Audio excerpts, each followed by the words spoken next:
Саламатсыңарбы балдар? Бүгүн биз аттуу сандарды кошууну үйрөнөбүз.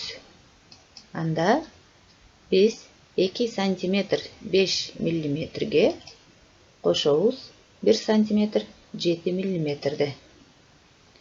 Аттуу сандарды кошууда балдар мамыча түрүндө кошуу амалын аткаргандай эле бир аттуу сандарды өз тушуна жазып алабыз. Башкача айтканда, миллиметрдин тушуна миллиметрди, сантиметрдин тушуна сантиметрди жазып алып кошуу керек.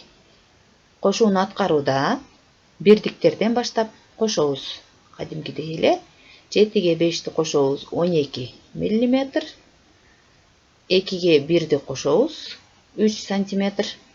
Мында балдар 12 миллиметрден 10 миллиметрин 1 сантиметр деп сантиметрге кошуп ирилетип алабыз. Ошондо 4 сантиметр 2 миллиметр болот.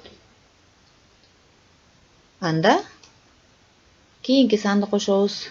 1 метр 17 сантиметрге кошобуз 4 метр 86 сантиметрди. Окшош аттуу сандарды туш-тушуна жазып алабыз. Бирдиктерден баштап кошо баштайбыз.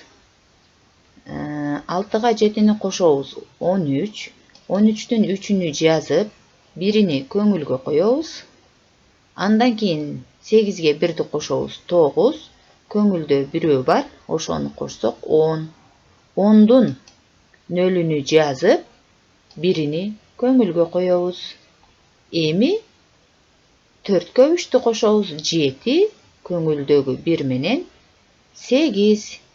Демек, бул жерде кошсок 8 метр 0,3 сантиметр деп жазылып келип чыкты. Аны биз 0 эске алынбайт. Алдындагы 0, сантиметрдин алдындагы 0 жок дегенди билдирет. Жазганда 8 метр 3 сантиметр деп жазабыз. Эми балдар 3 километр 65 метрге кошобуз 4 километр 150 метрди. Балдар, бул жерде 1 километрде 1000 метр бар экенин эсибизге түшүрүп алабыз. Анда мамыча түрүндө кошууну баштайбыз.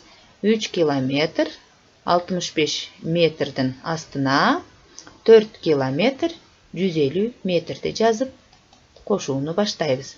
Бул жерде балдар сөзсүз түрдө метрдин тушуна метрди, километрдин тушуна километрди жазып аткаруу керек. Бул жерде биринчи саныбызда 65 метр, ал эми экинчи саныбызда 150 метр.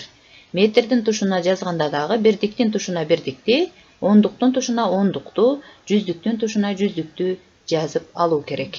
Бул жерде биринчи саныбызда жүздүктүн тушунда сан жок болгондуктан 0 деп эсептелет. Эми экөөсүн кошобуз.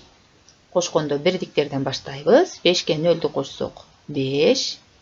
6га 5ди кошсок 11. 11ден 1-ин жазып, 1-ин көңүлгө коебуз. Ал эми 1-1ге кошобуз, көңүлдөгү 1ди 2. Ал эми 3кө 4тү кошсок 7. Демек 7 километр 215 метр келип чыгат экен. Түшүнүктүү болдубу балдар?